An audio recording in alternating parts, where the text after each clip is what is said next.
निश्चित रूप से अशोक चौधरी का इस्तीफा प्रशांत किशोर के बारे में जवाब दें या न दें, यह थर्मामीटर बनता जा रहा है कि वो आदमी ईमानदार है या नहीं है।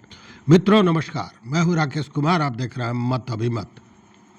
मित्रों, बिहार के मुख्यमंत्री नीतीश कुमार अभी बिहार की जो राजनीतिक स्थिति है उसको देखकर एक तरह से कहें कि हिल गए हैं।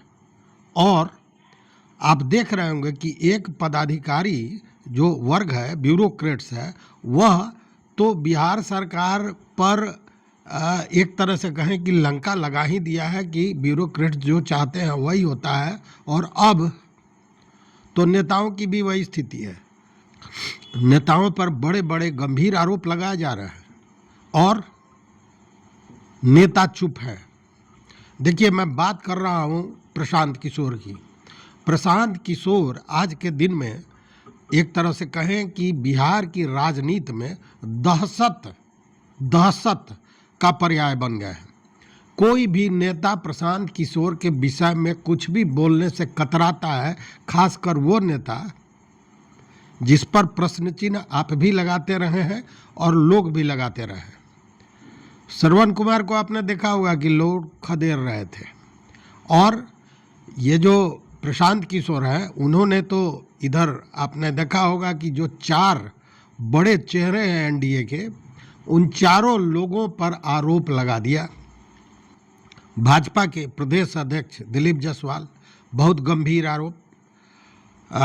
सिख समुदाय के मेडिकल कॉलेज को हथियार लेना और मर्डर तक के मामले में फंसने का आरोप उन्होंने लगाया।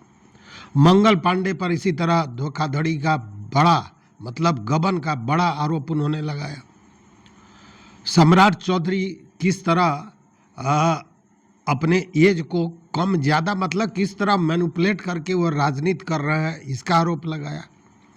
और अंत में जो आरोप लगाया है वह लगा दिया है नीतीश कुमार के मानस पुत्र पर, डॉक्टर अशोक चौधरी पर, कि आखिर 2 वर्षों में 200 करोड़ के से ज़्यादा की संपत्ति उन्होंने अर्जित कैसे कर ली।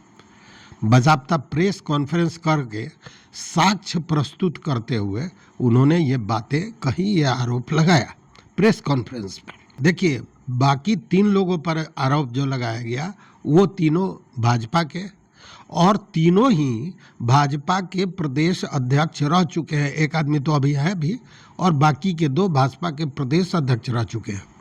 लेकिन जदयू कोटा से यह डॉक्टर अशोक चौधरी, इन पर जो आरोप लगा है यह बहुत गहरा आरोप है कि 2 साल में 200 करोड़ से ज़्यादा की संपत्ति उन्होंने अर्जित की। और चूंकि वह अपने को मानस पुत्र कहते हैं नीतीश कुमार का, इस पर बवेला और भी बढ़ गया।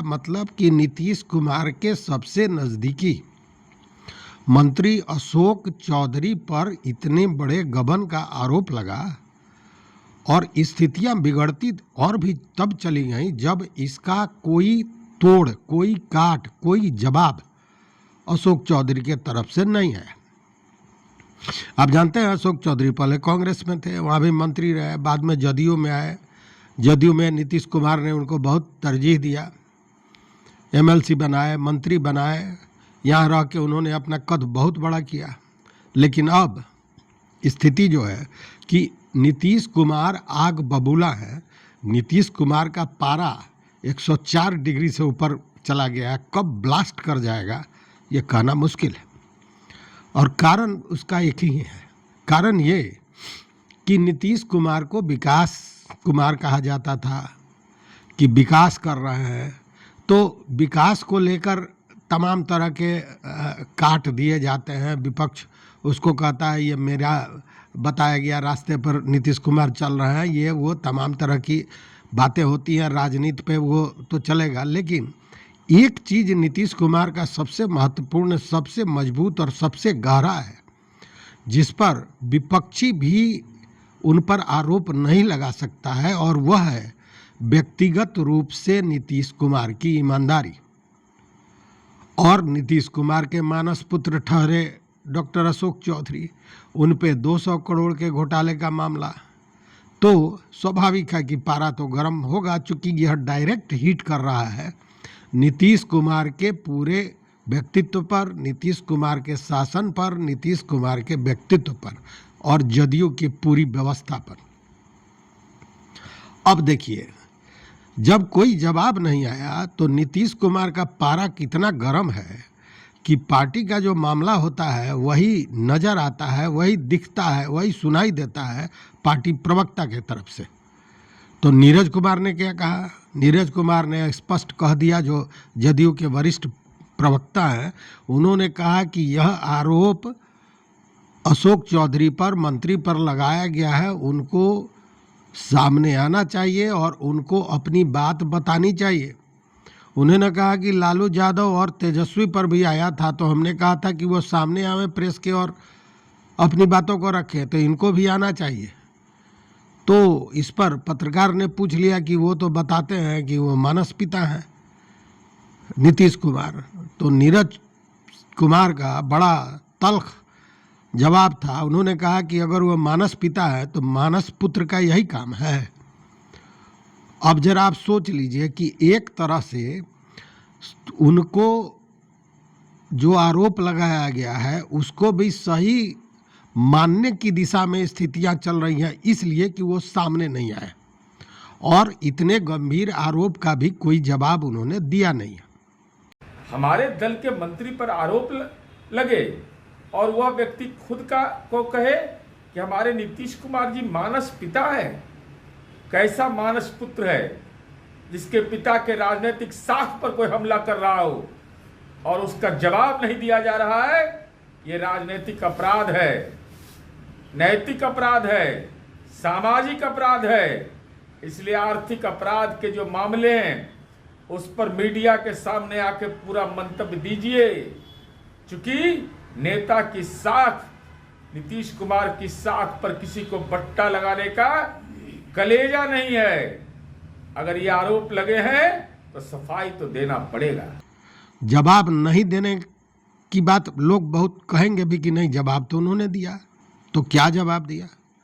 उन्होंने कहा कि हमने उन पर मानहानि का मुकदमा, मतलब प्रशांत किशोर पर मानहानि का मुकदमा किया था, इसलिए उन्होंने मने बौखलाहट में इस तरह का आरोप लगा दिया है।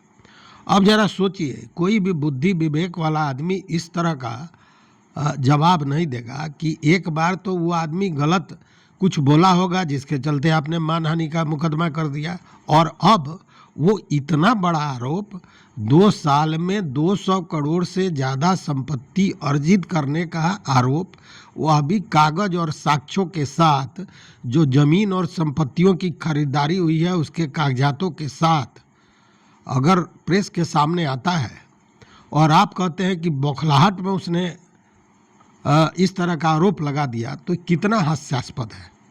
आपको तो खुल के आना चाहिए, बताना चाहिए कि हाँ साहब ये ज़मीन मेरा नहीं है, ये नहीं है, मैंने नहीं खरीदा, या जो भी हो, सच्चाई जो भी हो। लेकिन डर कहिए, भय कहिए, या सच्चाई खुल के सामने न आ जाए, यह कहिए, आप जो कह लीजिए, अशोक चौधरी का जबान खुल नहीं रहा है। और इसको लेकर जब फजीहत बहुत ज़्यादा होने लगी है तो भीतर खाने की जो बात है कि जदयू के जो भी वरिष्ठ नेतागण हैं उन लोगों ने एक मीटिंग की है।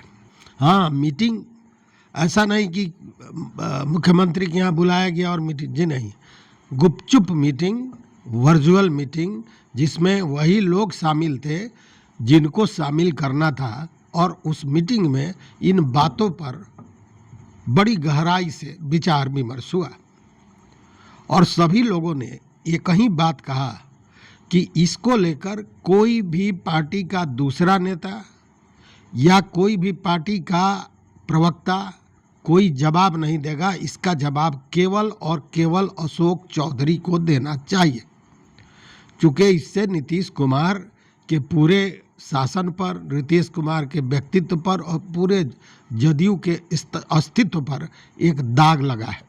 इसलिए जवाब तो उन्हीं को ही देना होगा, और अगर जवाब नहीं देते हैं तो ये फैसला नीतीश कुमार करेंगे। नीतीश कुमार, जैसा मैंने कहा कि नीतीश कुमार ने बहुत लोगों से पंगा लिया है, खुल के बोलते हैं, झगड़ा कर लेते हैं, यहाँ से दिल्ली तक आपने देखा होगा। लेकिन विरोधी से बड़ा विरोधी भी उन पर उनके ईमानदारी पर प्रश्न नहीं लगाता है। वैसे में नीतीश कुमार उस छवि जो आज के दिन में वही उनका एक सहारा है, उसको छोड़ नहीं सकते हैं। मतलब कि आने वाले समय में चुनाव के पहले या एक मैसेज बिहार की जनता को वो जरूर देना चाहेंगे और इसके लिए निश्चित रूप से अशोक चौधरी का इस्तीफा लिया जा सकता है। अगर वो अपने जवाब से लोगों को संतुष्ट नहीं कर पाए तो उनको इस्तीफा देना होगा, मंत्री पद उनका जाएगा और मामला यहीं तक शांत नहीं होगा।